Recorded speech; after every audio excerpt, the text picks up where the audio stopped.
Selamat siang, saat ini kita ada di sebuah rumah, ada sebuah keluarga muda yang saat ini sedang mengalami seperti bukan cobaan sih saya rasa ya, seperti kebahagiaan juga dari Tuhan Yang Maha Esa. Saat ini sebuah keluarga ini mempunyai seorang anak. Mereka telah menikah selama 6 tahun. Tiba-tiba ada sebuah berita gembira bahwa ada sejenis virus atau bakteri atau apa namanya yang tidak menyukai darah dari putranya yang bernama Noval ini. Saat ini kita tanyakan kepada keluarga ya muda ini yang sedang berbahagia saya rasa. Papa Noval, saya mau tanya, pertama kali taunya kalau Noval sakit tuh kapan, Pak? Dulu pertama kali Noval itu demam tinggi selama 5 hari apa 4 hari gitu. Saya cek ke klinik gitu. Ternyata itu DBD katanya gitu. Setelah itu disarankan harus cek ke rumah sakit yang terdekat yang besar gitu ya, dirujukin gitu. Nah setelah itu saya cari rumah sakit yang terdekat daerah Pondok Labu, rumah sakit Perikasi.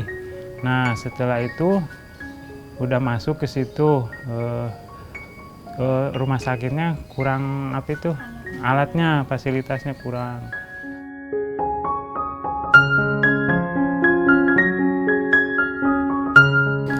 Nah setelah dari rumah sakit Perikasi disarankan dirujuk ke Fatmawati. Setelah dari Fatmawati baru ditanganin anak saya itu. Setelah itu dicek ternyata ada sel kanker darah itu 84%. Blasnya itu setelah ketahuan itu. Setelah BMP itu. Nah saya otomatis bingung mau berobat di mana. Udah ditanganin di Fatmawati. Posisi saya jauh dari kampung Cianjur gitu. Posisi saya udah kerja di home industry gitu. Setelah itu saya resign karena saya bingung ngurus anak. Istri saya sendiri gak bisa waktu itu. Soalnya apa masih kecil? Waktu kecil masih umur 1 tahun. 2 tahun. 2 tahun berapa itu? 2 tahun 4 bulan. 2 tahun 4 bulan. Nah setelah itu saya resign kerja, saya langsung berobat di Fatmawati sampai sekarang. Udah 2 tahun lebih Noval berobatnya. Masih ada pengobatan selanjutnya ya? Masih ada selanjutnya. Kemonya udah selesai belum? Belum. Kemonya belum selesai sampai saat ini. Sampai saat ini. Masih berlanjut. Selama ini Bapak tinggal di mana, Pak? Sebelum pindah ke rumah sini? Saya dulu ngontrak di daerah Kebon Jeruk waktu kerja di home industry itu. Setelah itu resign, saya pindah ke Bintaro, jualan kopi keliling. Oh jadi selama pengobatan itu Bapak dari Kebon Jeruk pindah ke Bintaro, kemudian Bapak jualan kopi keliling. Ya. Itu keliling kemana aja Pak? Di sekitar Bintaro aja ya, buat makan lah sehari-hari. Buat bayar kontrakan juga. Kontrakan. Nah terus selama pengobatan putra Bapak itu kita selalu dibiayai oleh pemerintah ya, gratis ya Pak ya? Iya.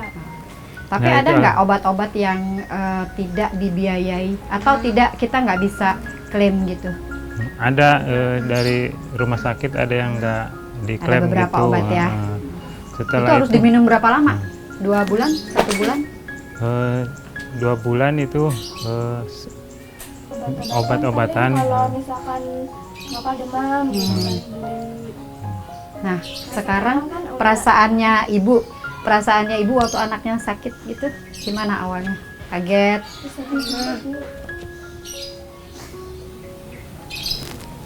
Saya nggak nyangka anak saya bisa mengalami sakit yang ganas ini, kata dokter.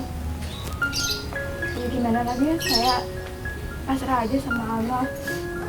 Mudah-mudahan Nopal bisa sehat kembali, bisa bermain sama teman-temannya. Pertama kali dikasih tahu dokter, seberapa bahaya Bu penyakit ini untuk Noval? Iya, katanya. Udah dikasih tahu sama dokternya? Iya, karena ibu ini harus kemo. Kalau misalkan nggak di kemo, nggak ada pengobatan lain selain kemo. Tadinya kan saya mikir ya, apa gitu leukemia. Karena kan saya orang awam gitu ya, dari kampung kan nggak ada, cuma anak saya gitu yang kena penyakit ini. Ya dokter bilang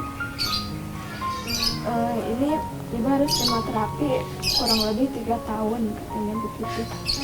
Saya terima nggak terima waktu itu, tapi dijalani alhamdulillah sampai saat ini Nopal diberikan umur panjang sama Allah. Saya pasrah aja sambil berjalan waktu, saya pasti anak saya pasti akan sembuh. Semangat selalu ya. Iya.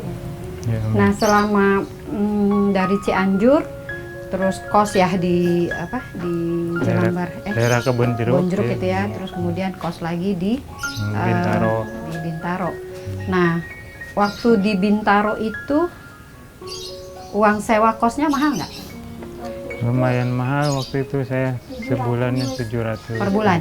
Cuman karena waktu itu kan nunggak ya, 1 bulan saya pulang ke Cianjur, karena itu waktu udah corona, saya nggak bisa bayar kontrakan kan. Nah gitu pulang dulu, Nopal juga pulang aja berobatnya, gimana nanti balik lagi ke sini kan nggak dibayar tuh, jadi setiap bulan tuh bayar 800, bayar yang kemarin 800 cuma dicicil. Nunggak, Ya, karena sampai nunggak 7 itu. bulan gitu bayarnya.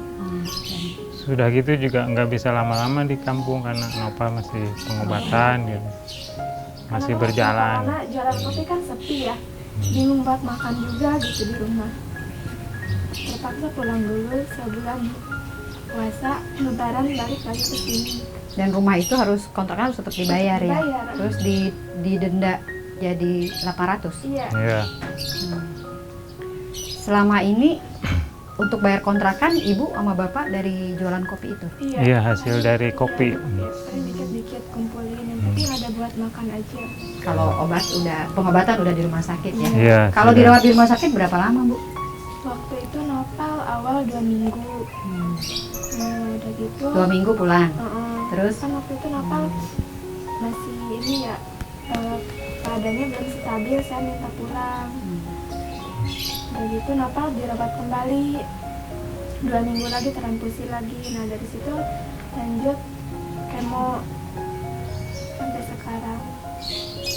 Sekarang anaknya kan Noval udah mulai membaik tuh Bu. Alhamdulillah. Nah harapannya apa tuh Bapak sama Ibu dengan Noval, dengan pengobatan, dengan dokternya pastinya? Harapannya ya selalu sehat terus lah ini, ngejaga kesehatan Nopal biar sembuh gitu, tetap sehat, semangat. Kira-kira mau nambah lagi nggak nih? Saya juga alhamdulillah bisa ketemu sama Ibu Dewi, tinggal di rumah singgah di sini. Gratis juga tinggal di sini, transport juga diganti sama dikasih sembako juga. Obat-obatan yang tidak di kopernya kayak gitu bisa diganti sama Ibu Dewi. Alhamdulillah saya bersyukur banget bisa ketemu Ibu Dewi di sini. Sama-sama.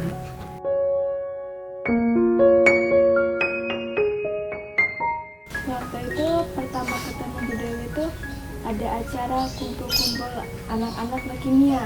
Nah, ketemu Bu Dewi itu di Sering situ ketemu saya. tiap bulan. Iya, tiap bulan sekali. Ketemunya saya di situ sama Bu Dewi.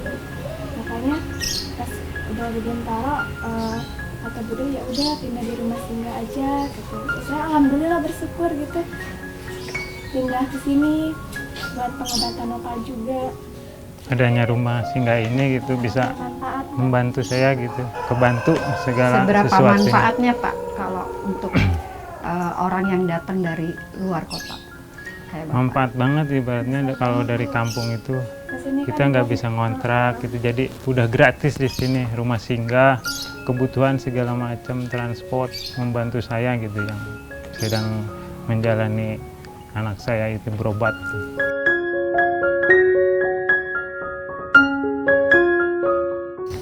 harapannya membaik aja rumah singgah. Harapannya ke depannya semoga lebih baik. Dan bertambah lagi rumah Makin singgahnya makin banyak dan membantu orang-orang yang membutuhkan gitu.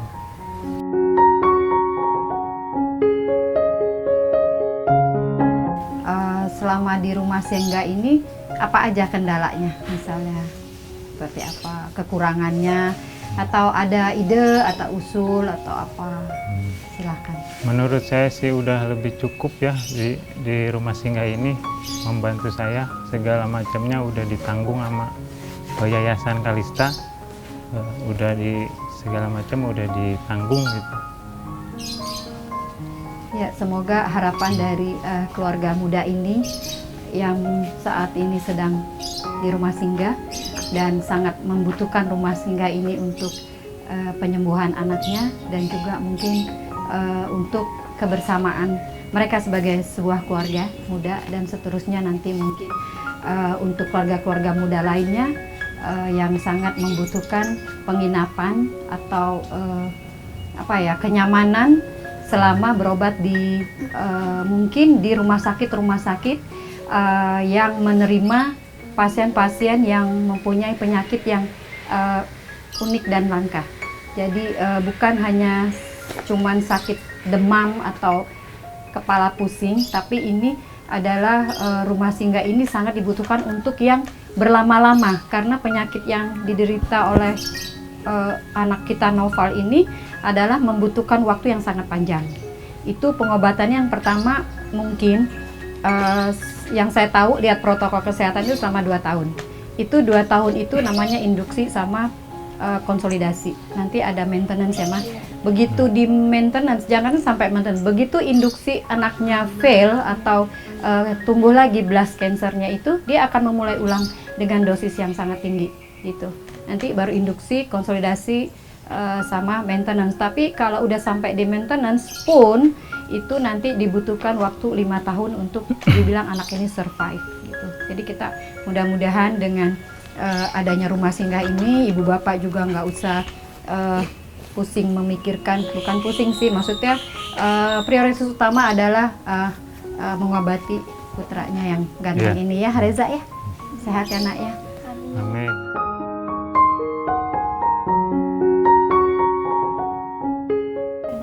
Ya satu itu suka tinggi SGOT sama muntah-muntah, demam. Ya, awal muntah-muntah, demam, mencret. Kalau yang pas induksi itu awal. Sama rambutnya Rambutnya rontok rontok. Lena sendiri. Alhamdulillahnya rontoknya nggak banyak gitu, paling dikit-dikit bertahap gitu rontoknya. Kadang kalau rontok dikit saya gundulin aja, soalnya suka kasihan. Sampai botak banget. Saya kan suka dicabutin, mama rambut aja rontok gitu. Karena saya kasihan juga. Terima kasih kita sudah berbincang dengan keluarga muda ini yang punya putra yang ganteng ini. Semoga semua yang ada di sini yang sebagai solusi buat kita bahwa jangan takut dengan pengobatan. Kita tetap dengan pertama kita awalnya selalu kaget dengan adanya sesuatu yang tidak menyukai darah anak kita atau kita siapapun bisa terkena dengan penyakit ini. Tetapi keluarga muda ini nampaknya sangat-sangat berkonsentrasi terhadap pengobatan putranya sehingga mereka dari daerah, mereka hijrah ke Jakarta, kemudian mereka mengobati anaknya dengan segala daya upaya. Semoga anak yang ganteng ini cepat sembuh dan keluarga ini kembali ke daerahnya dengan selamat. Semangat ya Bu ya. Ya Bu, terima kasih.